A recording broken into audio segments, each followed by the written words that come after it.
The Duggar family, which was formerly held in high esteem by a large number of people, has been plagued by scandal and disgrace in recent years. But they still want to stay up to date with other members of the Duggar family, despite the horrifying crimes that Josh Duggar has committed. Fans of TLC continue to have an enormous amount of affection for Joy Duggar Forsyth and her sisters. The fact that Joy Duggar is a mother to 3 small children makes it difficult for her to find time for herself during the day. A recent photograph, on the other hand, showed that she had a wonderful experience with one of her siblings. Even though she was just 19 years old at the time, Johanna Duggar tied the knot with Austin Forsyth in 2017. In order to be closer to the wider Duggar family, she made the decision to establish her roots in Arkansas, much as many of her siblings did.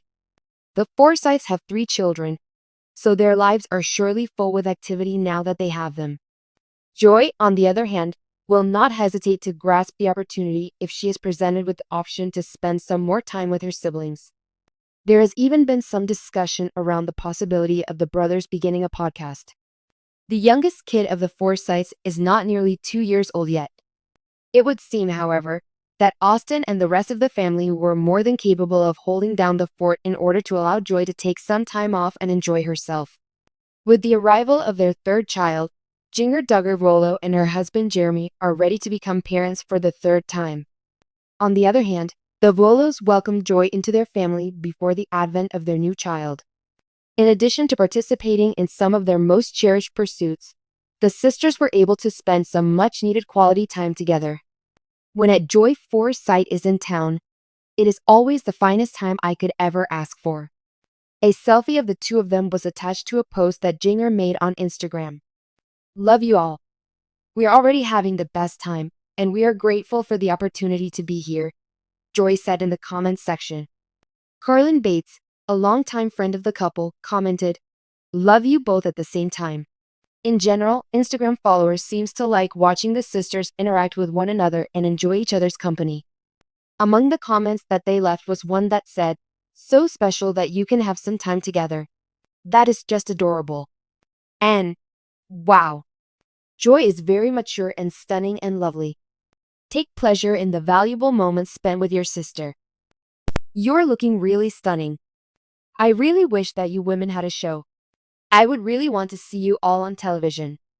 To what extent are you looking forward to seeing Jinger and Joy Duggar spending quality time together in Los Angeles? Have you been looking forward to finding out more about Jinger's new baby? As Johanna Forsyth got off the aircraft at Los Angeles International Airport, LAX, she clenched the handle of her luggage tightly. Her heart was beating so hard against her ribs.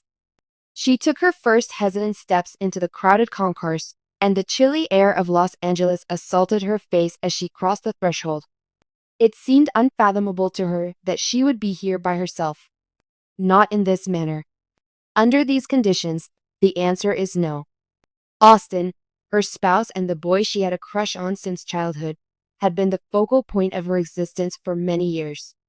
Since they had grown up together, their families had been interwoven, and their courting had been a nice and simple dream. Their love story had appeared like something out of a storybook. However, the truth was not that straightforward. Over the course of time, the strain, the expectations, and the never-ending demands that came with their way of life had reached their breaking point. Somewhere along the road, in the midst of the babies, the agricultural labor, and the continuous pressure of always doing what was required of them, they had lost each other. Or maybe, she reflected with a sour taste in her mouth, they had never really discovered one another at all.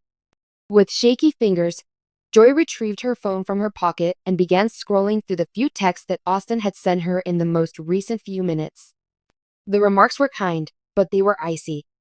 As of yet, none of them had referred to the situation as a divorce, yet the separation had become unavoidable. They had to a consensus that she needed some space, and she had selected the most remote location that she could possibly imagine. This is Los Angeles. Not just any city, but Jinger's city was the one in question. The one sister who had the courage to leave behind all they had ever known, to forge a new way in a world that was so unlike to the one in which they had been raised. The bravery that Jinger had was something that Joy had always admired, but she never believed that she would be following in her footsteps. even for a short period of time. During the travel from the airport to Jinger and Jeremy's residence, the Uber ride was a whirlwind of lights and environments that were foreign to them. Joy had always found solace in the peaceful settings of the Arkansas countryside, but in this place, everything seemed to be alive, pulsating, moving, and breathing. It was a tremendous amount. The experience was thrilling. I was really terrified. Jinger greeted her with a loving hug as she entered the room, luring her into the protection of a face she was already comfortable with. Jinger said to her, "I am so happy that you are here," as she was fiercely hugging her. "I think you have no idea." Joy mustered up a smirk on her face. "I am as well." Upon entering, Jeremy extended a warm greeting to her by nodding and then collected her baggage. Their home was warm and contemporary, and it was a striking contrast to the places she had spent her childhood in. In addition to the walls being adorned with photographs of the little family that Jinger had created, there were bookshelves stacked with volumes that Joy had never seen before, and there was a sense of tranquility in the air that Joy hadn't experienced in a very long time. This was the most difficult night of the trip. While she was lying in a guest bed that was not her own, she was looking at the ceiling and listening to the buzz of the vehicular traffic outside. She made many attempts to reach for her phone, and she was tempted to send a text message to Austin, asking him if he was all right, if he missed her, and if he regretted everything as much as she did. Then, however, she stopped herself. It was time for her to start making sense of everything. With the sake of discovering who she was outside from her roles as a wife, a mother, and a Duggar.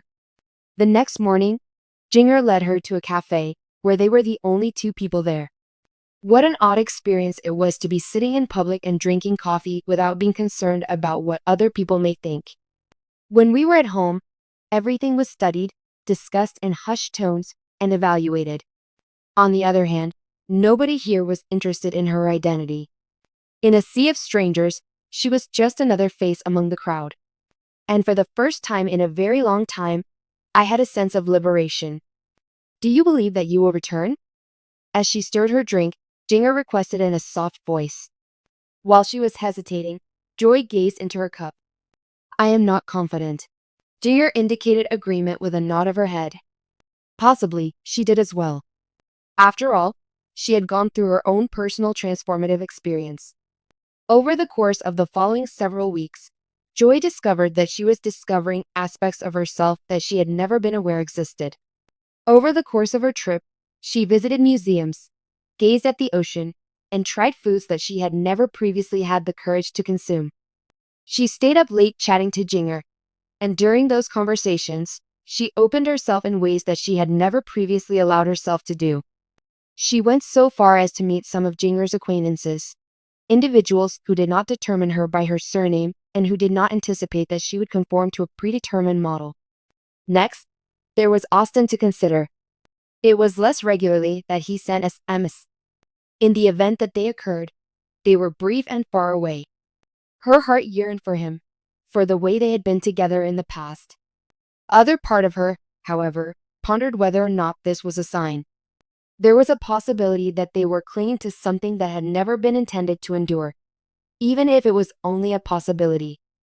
Joy closed her eyes and took a deep breath of the fresh air as she stood on a hill overlooking the dazzling metropolis one evening. It was the first time in her life that she was surprised by what was about to happen next. It was the first time that she had not been frightened by it. Perhaps Joy Anna Forsyth was more than simply the wife, the mother, and the obedient daughter she was supposed to be. Maybe she was simply Joy all along. And it's possible that was sufficient.